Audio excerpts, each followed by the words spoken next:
In a few minutes, we're going to share our vision for the future. And with all the scrutiny and public debate, some of you might be wondering why we're doing this right now.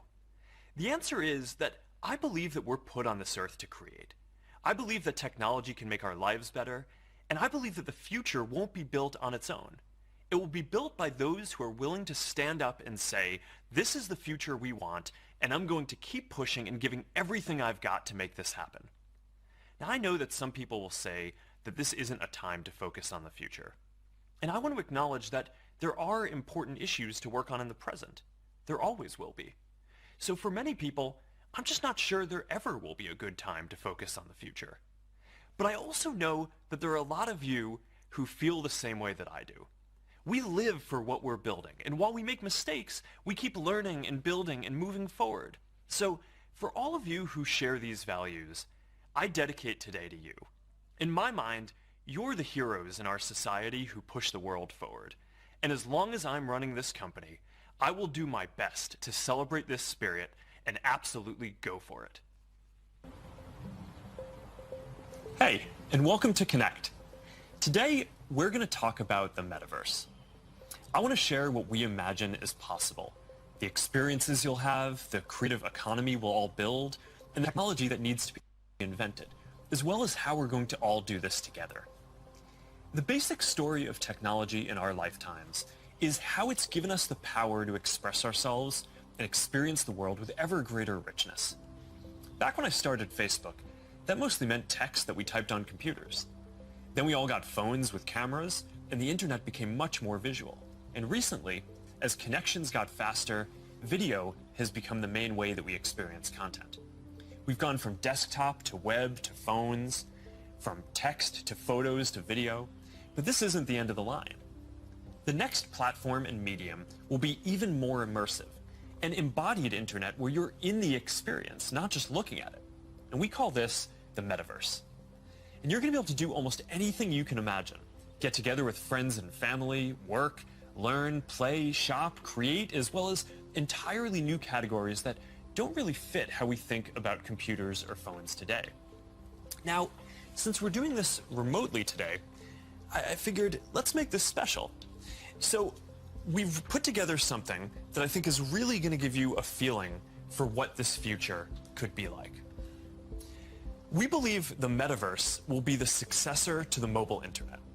We'll be able to feel present, like we're right there with people, no matter how far apart we actually are. We'll be able to express ourselves in new, joyful, completely immersive ways, and that's going to unlock a lot of amazing new experiences. When I send my parents a video of my kids, they're going to feel like they're right in the moment with us, not peering through a little window. When you play a game with your friends, you'll feel like you're right there together in a different world, not just on your computer by yourself.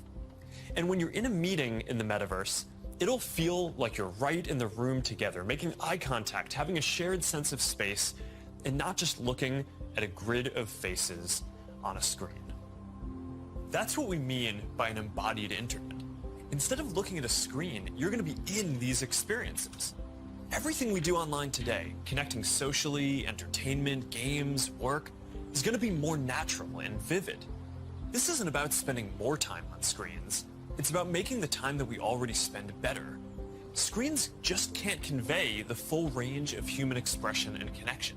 They can't deliver that deep feeling of presence. But the next version of the internet can. That's what we should be working towards. Technology that's built around people and how we actually experience the world and interact with each other. That's what the Metaverse is all about. Now, the best way to understand the Metaverse is to experience it yourself, but it's a little tough because it doesn't fully exist yet. Some of the basic building blocks are here though, and others are starting to emerge as we speak. We're starting to get a sense of how it could all come together and what it could feel like. So today we're going to do something a little bit different. Rather than just focusing on this year's products like a normal keynote, we're going to talk about the future.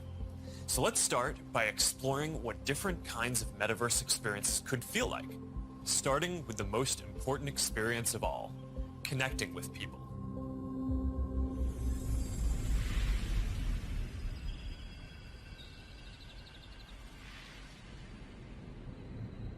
Imagine you put on your glasses or headset and you're instantly in your home space. It has parts of your physical home recreated virtually. It has things that are only possible virtually. And it has an incredibly inspiring view of whatever you find most beautiful. Hey, are you coming? Yeah, just gotta find something to wear.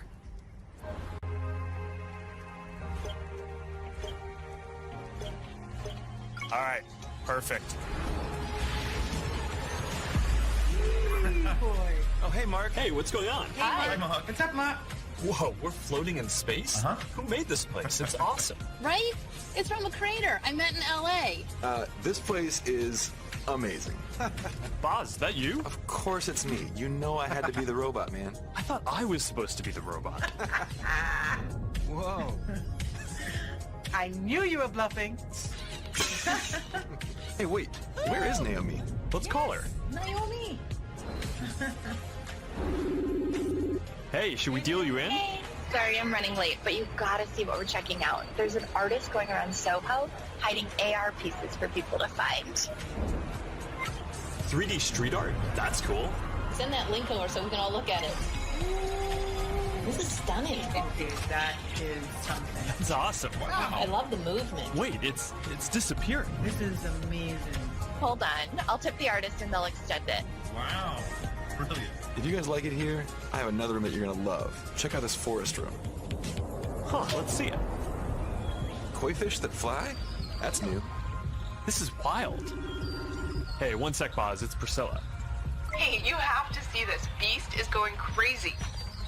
Oh, I love that guy. We've got to show that to the kids. Can you also send that to my dad? I'll message him. All right, see you at home. This place is great, Boz, but there's something I got to get back to. All right, so that's a glimpse of a few ways that we're going to be able to get together and socialize in the metaverse. It's a ways off, but you can start to see some of the fundamental building blocks take shape. First, the feeling of presence. This is the defining quality of the metaverse. You're going to really feel like you're there with other people. You'll see their facial expressions, you'll see their body language, maybe figure out if they're actually holding a winning hand. All the subtle ways that we communicate that today's technology can't quite deliver. Next, there are avatars, and that's how we're going to represent ourselves in the metaverse. Avatars will be as common as profile pictures today, but instead of a static image, they're going to be living 3D representations of you. Your expressions, your gestures, that are going to make interactions much richer than anything that's possible online today. You'll probably have a photorealistic avatar for work, a stylized one for hanging out, and maybe even a fantasy one for gaming.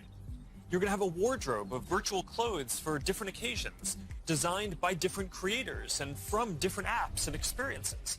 Importantly, you should be able to bring your avatar and digital items across different apps and experiences in the metaverse. Beyond avatars, there is your home space. You're going to be able to design it to look the way you want, maybe put up your own pictures and videos and store your digital goods. You're going to be able to invite people over, play games and hang out. You'll also even have a home office where you can work. Your home is your personal space from which you can teleport to anywhere you want.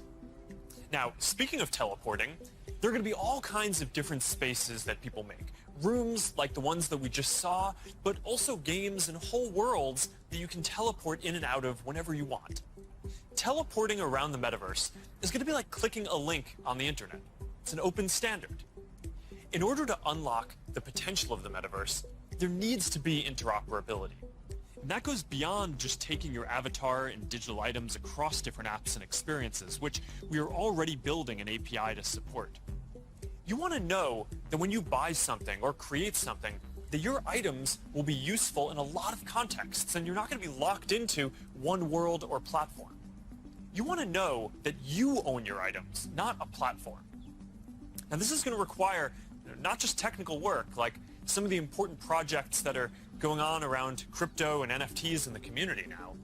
It's also going to take ecosystem building, norm setting, and new forms of governance, and this is something that we're really going to focus on.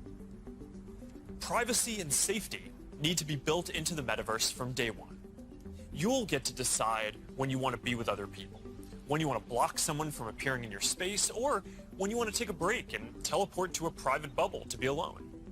You're going to be able to bring things from the physical world into the metaverse, almost any type of media that can be represented digitally, photos, videos, art, music, movies, books, games, you name it.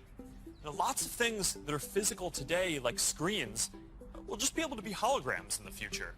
You won't need a physical TV. It'll just be a $1 hologram from some high school kid halfway across the world. And you'll be able to take your items and project them into the physical world as holograms in augmented reality too. You're going to be able to move across these different experiences on all kinds of different devices, sometimes using virtual reality so you're fully immersed, sometimes using augmented reality glasses so you can be present in the physical world as well, and sometimes on a computer or phone so you can quickly jump into the metaverse from existing platforms. There are going to be new ways of interacting with devices that are much more natural. Instead of typing or tapping, you're going to be able to gesture with your hands, say a few words, or even just make things happen by thinking about them. Your devices won't be the focal point of your attention anymore. Instead of getting in the way, they're going to give you a sense of presence in the new experiences that you're having and the people who you're with. And these are some of the basic concepts for the metaverse. And while this may sound like science fiction, we're starting to see a lot of these technologies coming together. In the next 5 or 10 years, a lot of this is going to be mainstream.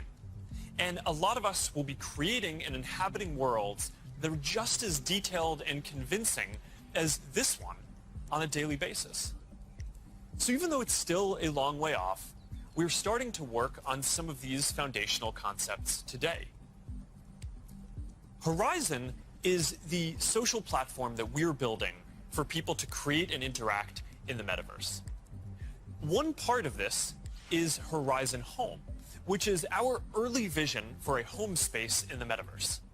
Horizon Home is the first thing that you'll see when you put on your Quest headset.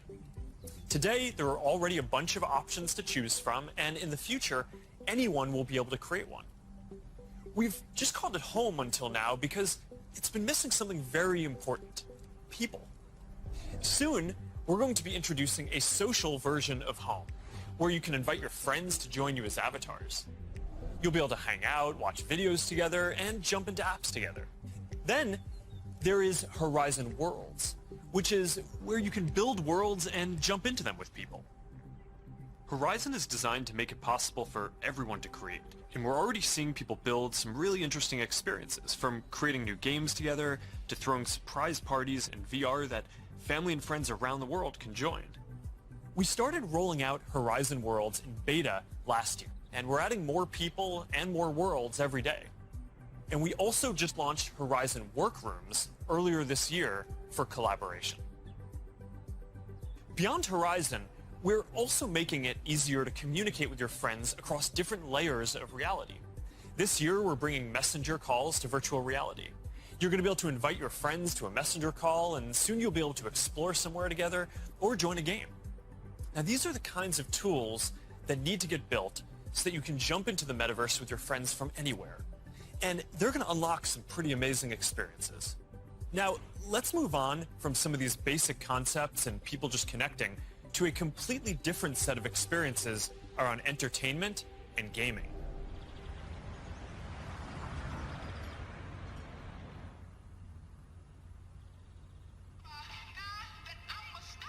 Imagine your best friend is at a concert somewhere across the world. What if you could be there with her? I'm packing all my sneakers. I never had a car. Yo. You're here! Tell it like it is. Love how you live. When you're doing what you're doing, just tell the truth. Just tell it, just tell it, just tell it, just tell it.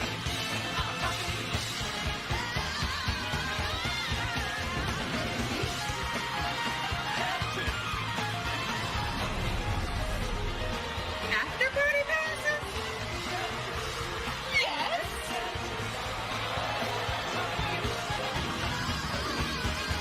I want you to tell it like it is. Love how you live. When you're doing what you do, just tell the truth.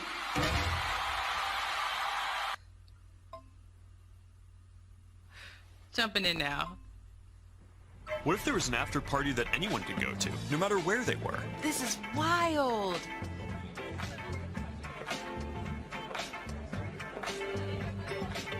Hey, check this out. Charity auction happening. Oh, there's swag.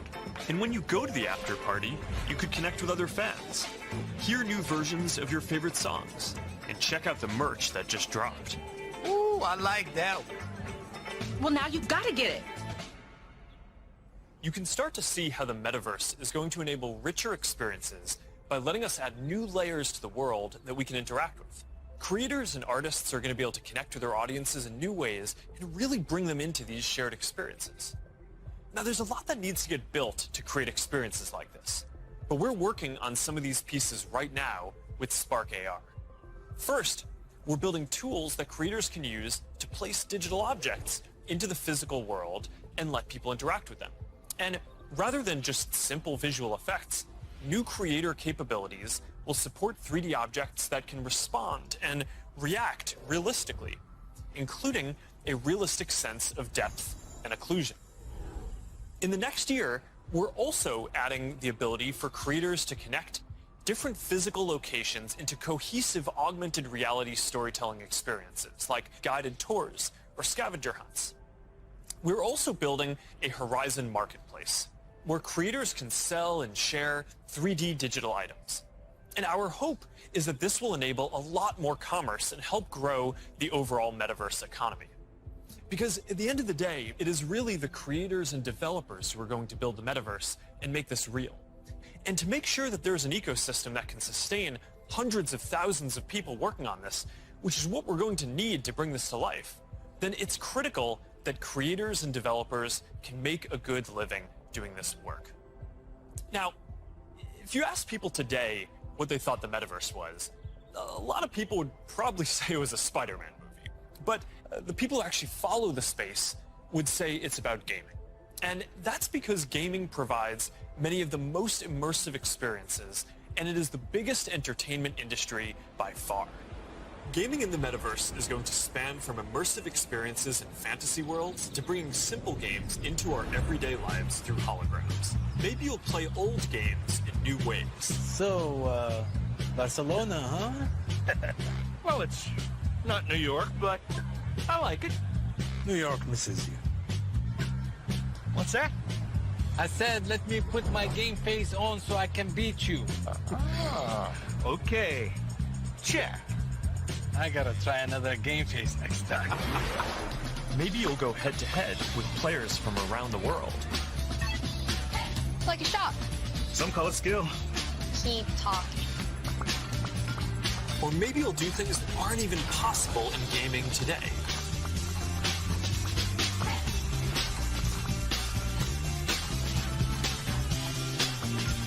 Hey Mark, down for a VR foiling sesh? Now this is more my style. Classic look. All right. Nice. Oh, nice choice, Mark. Ready to shred. All right, here we go. Whoa. Whoa, hang in there, Mark. That's not good. Hit this section, boom. All right, backflip. Yoo-hoo! I've got an idea. Hey, where are you going? Gotta pump it to jump it. What? I didn't even know that was an option. All right, you're not going to catch me now. Take that, unicorn. Oh, Tube City! Kai, you're out of control. Don't worry, I'll let you win next time. All good. Contrary to how this looks, this is actually not a video of the physical world. It's a 3D reconstruction of a mock apartment, which I guess just became clear when that bowl took off by itself. Exactly. So what you can see here is that a researcher is moving around various objects on the right, and then on the left you can see the high-fidelity real-time rendering of the space in the moving objects on the left without the researcher. So what's critical here is that this is all happening in real time. That's what's novel here, and that's what differentiates it from CGI. So what we've seen so far is pretty awesome, but we all know what we want. We want the whole package, a full-body avatar in a virtual environment, so you're just there. Last year, we showed our very first full-body codec avatar at Connect. Here to tell you more about our progress since then is Yasser Sheikh. Hi there. My name is Yasser, and I direct the Facebook Reality Research Lab in Pittsburgh. Well, that's not completely true. What you're seeing is actually a rendering of my pre-recorded codec avatar. Over the past couple of years, we've made quite a bit of progress with codec avatars. My avatar can now look left, look right, look up, look down, make facial expressions. Here, you can see Elaine is in VR on the right. You can see her view of Yasser's avatar and the reconstructed real-world space that it's in on the left as she moves around the avatar. What you see on the left is an entirely virtual reconstruction. This gives you a sense of a future in which you'll be able to interact with another person's realistic avatar in virtual reality in real time. Now, preventing others from using your avatar will be critical. That's why, even though this is early stage research, we're already thinking about how we could secure your avatar, whether by tying it to an authenticated account or by verifying identity in some other way. All right, so we've talked about what we're going to be able to see, but of course we also want to be able to actually do things in the metaverse. And while seeing your hands in VR and manipulating virtual objects is a big step forward towards that, then we're going to need an even easier and more intuitive way to interact with virtual content when you're on the go wearing AR glasses. And we believe that neural interfaces are going to be an important part of how we interact with AR glasses. And more specifically, EMG input from the muscles on your wrist combined with contextualized AI. It turns out that we all have unused neuromotor pathways, and with simple and perhaps even imperceptible gestures, sensors will one day be able to translate those neuromotor signals into digital commands that enable you to control your devices. It's pretty wild.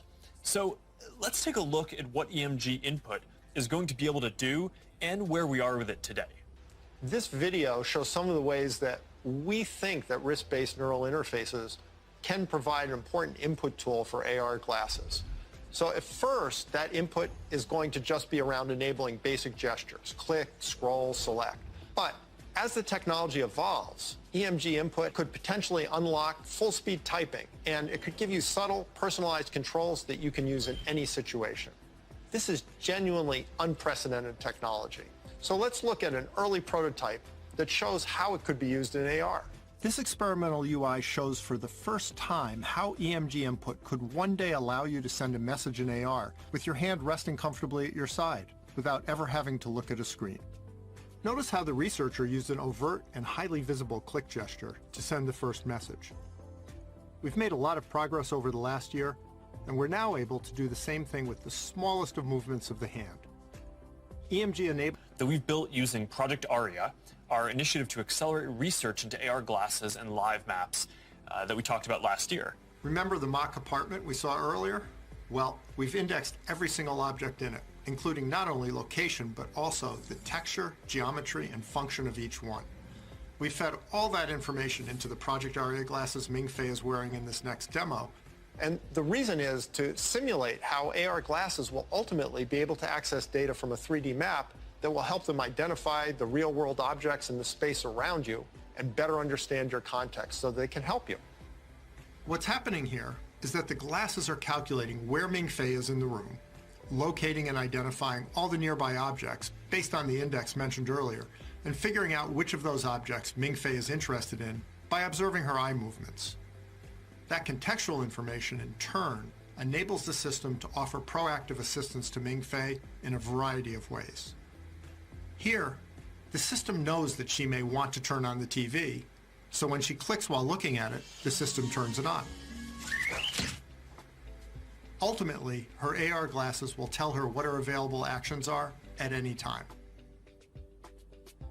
Hey assistant, where's my favorite mug? We're also working on a voice interface that will let you locate any object. Here, the system is displaying the current location of the mug. In the future, it might tell her where it is using speech or text, or it might highlight the location in her glasses. Really, it's an early look at the sort of intuitive, low-friction interface that AI plus EMG input will enable in the future. This is how we'll all be interacting one day. Thanks, Michael. That was awesome. All right, so I hope that gives you a sense of some of the technical challenges that we're working on to deliver deep and immersive experiences in the metaverse. A lot of what we've shown today isn't going to be available in the next year or two. Some of this is still a long way off. But this is some of the most exciting stuff that I've ever gotten to work on, and I'm just incredibly energized to be on this journey with all of you. And there's one more thing that I want to tell you about today. Everything that we do. To reflect who we are and what we hope to build, I am proud to announce that starting today, our company is now Meta.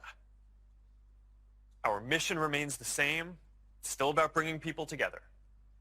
Our apps and their brands, they're not changing either. And we are still the company that designs technology around people. But now we have a new North Star to help bring the metaverse to life. And we have a new name that reflects the full breadth of what we do and the future that we want to help build. From now on, we're going to be Metaverse first, not Facebook first. That means that over time, you won't need to use Facebook to use our other services.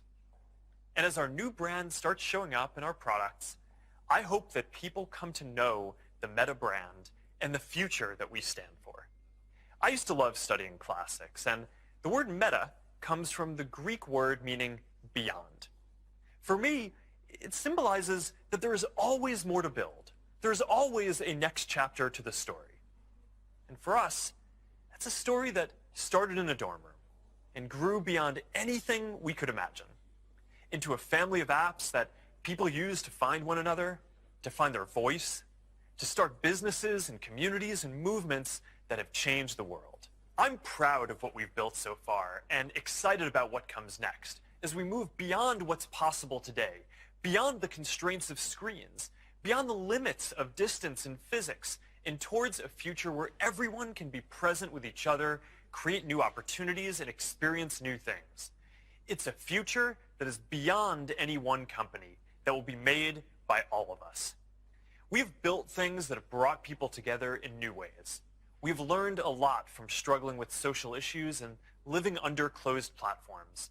And now it is time to take everything that we have learned and help build the next chapter. I am dedicating our energy to this more than any other company in the world. And if this is the future that you want to see, then I hope that you will join us, because the future is going to be beyond anything we can imagine.